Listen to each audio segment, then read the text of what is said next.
Hi guys, welcome to my kitchen. Today I'm making rigatoni and meatballs. Alright, I'm starting out in a large bowl. I have roughly about 2 to 2.5 pounds of ground beef here.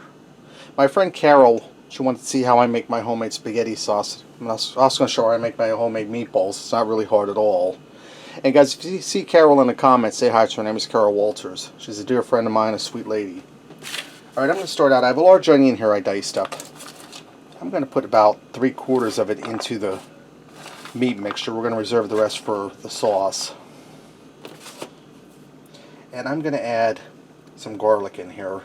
I'm using a pre-diced stuff. I'm going to put about 2 healthy forkfuls in here. Wipe my hands off. I'm also going to add in some oregano. I'm going to put in about a teaspoon of oregano. I'm going to add in about a teaspoon of Italian seasoning.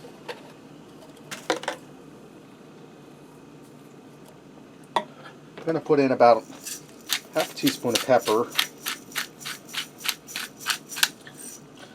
about a teaspoon of salt, I'm going to put some grated Parmesan cheese in here like you put on your spaghetti. I'm going to put in about 3 to 4 tablespoons. I'm going to put in about a half cup of Italian seasoned breadcrumb. And I'm going to crack 1 egg in there.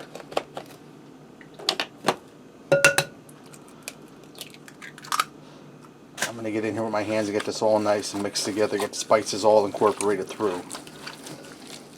Alright, now that I have my ground beef all mixed up, I have a large cookie sheet here with a piece of parchment paper on. I'm going to start rolling my meatballs. I'm going to make them a hair bigger, well, make them about the size of a golf ball, maybe a hair bigger. And I'm just going to go ahead and get them all rolled out and placed on this cookie sheet.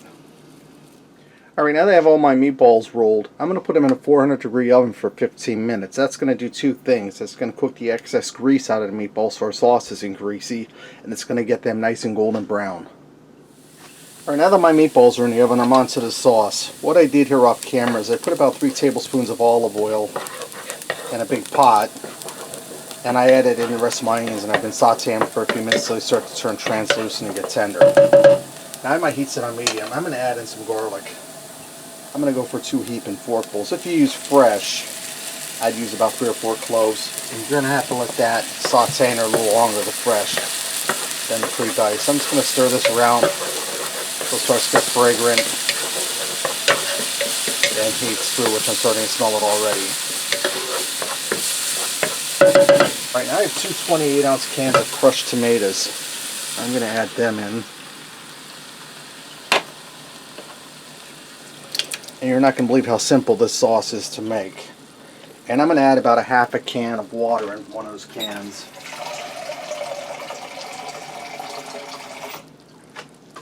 And I like using the crushed tomatoes because it gives your sauce a texture, because you get those little tiny bits of tomato in there. I'm going to stir that around. Now this seems a little runny, but it will thicken up as it simmers. I'm going to start by adding, let me grab a spoon here.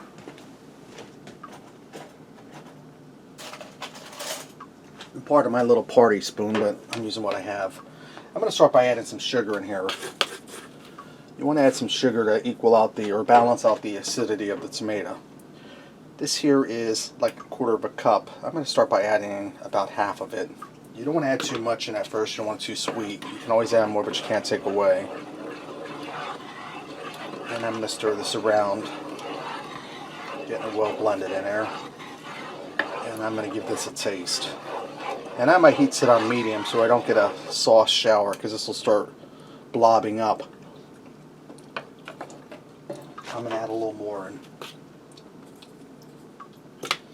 That's 1/4 cup of sugar I put in, guys. And if you're diabetic, can't have sugar, you can let this out or use sugar substitute.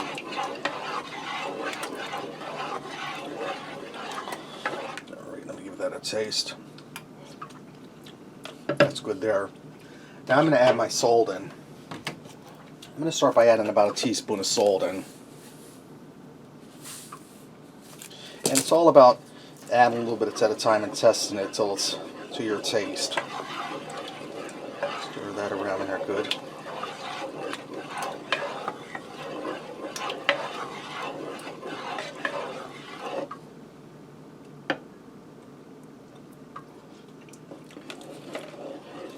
That's good with salt. I'm going to put about a tablespoon of oregano in there.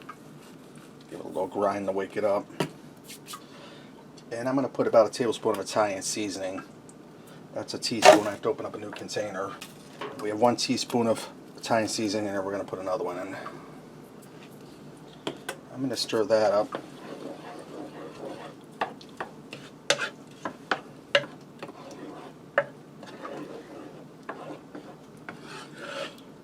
When my mom used to make her sauce, she'd put a spaghetti enhancing flavoring in it called spatini.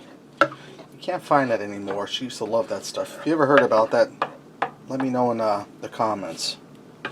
It's called spatini. I'm going to give this a taste.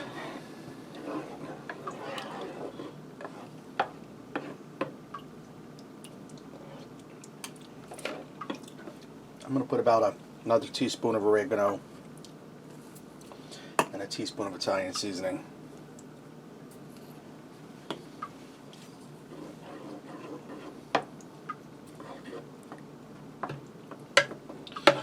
You want to wipe down the sides of your pot because your spices will stick to that.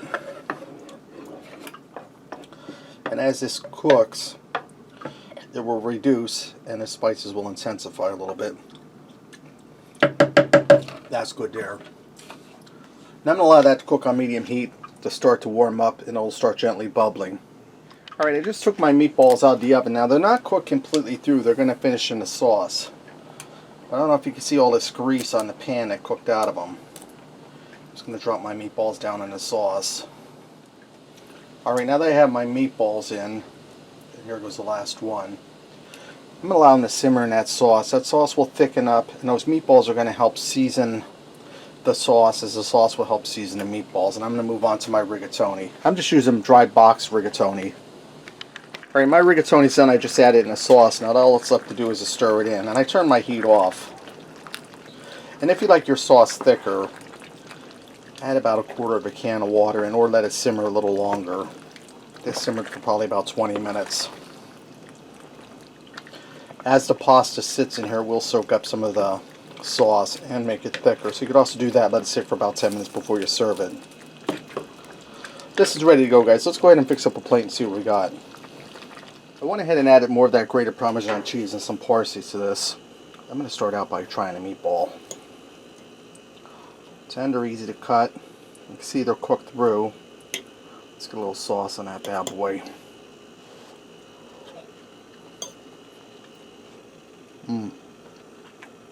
Well seasoned, moist, delicious. Try a little bit of rigatoni in that sauce. If I can get a piece of rigatoni, guys.